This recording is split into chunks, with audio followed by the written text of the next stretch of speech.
RRB paramedical का जो exam हो रहा है, इसमें से काफ़ी लोगों का सवाल था कि सर नॉर्मलाइज़ेशन हम इसमें है कि नहीं है। तो स्टार्टिंग में ही आपको पहले ही बता दे रहे हैं, आरआरबी पैरामेडिकल का जो आपका पेपर हो रहा है, या आरआरबी किसी भी आपने किसी भी सब्जेक्ट पोस्ट से फॉर्म फिल किया है, तो आरआरबी की जितनी पेपर हुए उसमें नॉर्मलाइज़ेशन आपका होता है।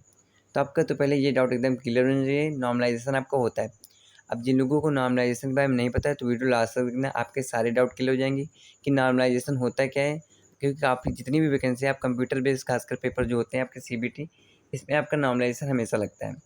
तो आप कोई भी पेपर देना, नॉर्मलाइज़ेशन के रिगार्डिंग आपके सारे डाउट क्लियर हो जाएंगे कि नंबर आपके कब घटते हैं, कब बढ़ते हैं और किन लोगों के बढ़ते हैं। सो इसके रिगार्डिंग आपके सारे डाउट पूरे क्लियर हो जाएंगे। अब बात करें, और बाकी जो लोग नहीं जानते उनके लिए हम बता दें, हमारे चैनल में जितनी भी आपकी इंपॉर्टेंट नोटिस होती है कवर कर ली जाती है, जितनी मेडिकल के रिगार्डिंग वैकेंसी आती हैं कवर कर ली जाती हैं। इसके लिए चैनल को सब्सक्राइब कर लेना, आने वाली कोई भी वैकेंसी आपसे मिस ना हो, इंपॉर्टेंट नोटिस मिस ना हो। बाकी कोई भी डाउट हो तो आप कमेंट सेक्शन में पूछ सकते हैं। अब बात करें नॉर्मलाइजेशन स्कोर आपका निकाला कैसे जाता है और इसमें आपका आरआरबी पैरामेडिकल में डिपेंड कैसे होगा। तो पहले आप ये देख लीजिए कि आरआरबी जब आपका रिजल्ट आया है, 2019 के रिजल्ट आने वाला है, ये हमने काफ़ी टाइम से हम बताना चाहते थे कि जैसे आपका रिजल्ट आता है तो आप देखेंगे तो ऐसे आता है। जैसे आपने इस बार चंडीगढ़ जो नहीं है फिर उस बार था, तो यहाँ देखेंगे नॉर्थर्न यूनिवर्सिटी से आपने फॉर्म भरा, आपके जो टोटल मार्क्स का 100 नंबर का पेपर होता है। यहाँ पे देखेंगे तो इनके 59 नंबर आए थे आपके, ये आपके टोटल नंबर थे। यहाँ पे देखेंगे तब इनके जो नॉर्मलाइजेशन था ये आपका 72 बना था। तो यही होता है आपका नॉर्मलाइजेशन, क्योंकि जो इनके शिफ्ट में पेपर हुआ था वो आपका हार्ड हुआ था। क्योंकि आपके जो 2 दिन में पेपर होते हैं, ये आपके एक दिन में 3 शिफ्ट पेपर होते हैं, तो आपके टोटल 6 पेपर होते हैं। 6 शिफ्ट में इसमें हुए थे, 3 शिफ्ट में इसमें हुए थे और 3 शिफ्ट में आपके में टोटल आपकी बात करें टोटल 6 पेपर होते हैं।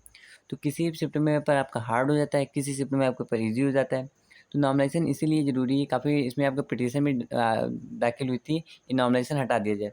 बट आरआरबी के रिगार्डिंग ये अच्छी बात है कि उन्होंने हटाया नहीं, क्योंकि जो भी शिफ्ट में आपका पेपर हार्ड हो जाएगा तो उसके रिगार्डिंग काफ़ी कैंडिडेटों को दिक्कत होगी, क्योंकि जिन लोगों का पेपर ईज़ी आएगा तो वो लोग अच्छे स्कोर कर लेंगे, जिन लोगों को हार्ड आएगा उनका कट ऑफ उनके स्कोर कम जाएगा। तो यही आपका कट ऑफ होता है, इसका निकालने का तरीका भी होता है। तो आरआरबी की तरफ से आप यहाँ पूरा देख भी सकते हैं, इसका निकालने का एक तरीका होता है। ऐसे नहीं किसी के आपके नंबर बढ़ा दिए जाते हैं, घटा दिए जाते हैं, इसका बाकायदा फॉर्मूला होता है। जिन लोगों को ये निकालना नहीं आता है तो कमेंट सेक्शन में बता देना, बाकी आप वीडियो जाके चेक कर सकते हैं कैसे निकाला जाता है। बाकी निकाला जाता है जब भी तो आपके फॉर्मूले से ही निकाला जाता है। आपका ऐसा कभी नहीं होगा कि नॉर्मलाइजेशन ऐसे ही बता आपके नंबर दे दिए कि जब मन जितना है, नहीं। ये जैसे निकाला जाता है पर्टिकुलर आपके यहाँ पे जितना शिफ्ट पेपर होते हैं, जितने हार्ड क्वेश्चन होते हैं उस अकॉर्डिंग पर निकाला जाता है। अब बात करें ये नॉर्मलाइजेशन डिपेंड कैसे करेगा आपके ऊपर में और कहाँ पे डिपेंड करेगा। सो बात करें अभी जो नॉर्मलाइजेशन होता है इसमें डिपेंड कहाँ होता है, तो बात करें जो आपके ये आपका जो कट ऑफ डिसाइड होता है, जो आपका कट ऑफ डिसाइड होता है, तो जो आपके स्कोर कार्ड होता है उसके रिगार्डिंग नहीं डिसाइड होता है। जो आपका मेन स्कोर कार्ड होता है, जिन लोगों ने कोई भी पेपर दिया है, जिनका सिलेक्शन हुआ है एनएचएम के थ्रू किसी के थ्रू, तो उसमें आपने देखा होगा कि मेन स्कोर कार्ड काफ़ी लोगों के 54 बन रहे थे, तो अप्रॉक्सीमेटली उनके 72 हो गए थे। तो यही होता है कि आपका जो मेन नॉर्मलाइजेशन स्कोर होता है उसे ही काउंट किया जाता है सिलेक्शन में। ये आपका कट ऑफ स्कोर कार्ड नहीं डिसाइड किया जाता है, ये आपका जो नॉर्मलाइजेशन स्कोर होता है, ये आपका जो बढ़ता है वो डिसाइड किया जाता है। नॉर्मलाइजेशन स्कोर कभी आपका घटता नहीं है, ये हमेशा बढ़ता ही रहता है। क्योंकि आपके जो पेपर ईज़ी था उनके नंबर कम नहीं किए जाते। हाँ, जिनका पेपर हार्ड था उनके लिए आपका स्कोर उनका स्कोर बढ़ाया जाता है। तो ये आपका डाउट क्लियर होना चाहिए कि नंबर नॉर्मलाइजेशन स्कोर हमेशा बढ़ाया जाता है, जिनका पेपर हार्ड होता है, उनके लिए आपको ईज़ी मिलता है।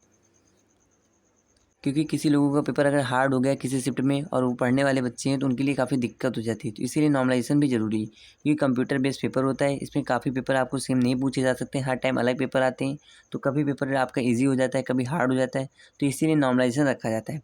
नॉर्मलाइजेशन जो होता है आपका बहुत मैटर करता है कट ऑफ में, क्योंकि जो आपका कट ऑफ डिसाइड होता है, जैसे आप कट ऑफ डिसाइड होता है, तो ये आपके कुछ फैक्टर्स पे डिसाइड होता है। जो आपका फर्स्ट फैक्टर होता है ये आपका नंबर ऑफ वैकेंसी होती है, अगर कम होता है।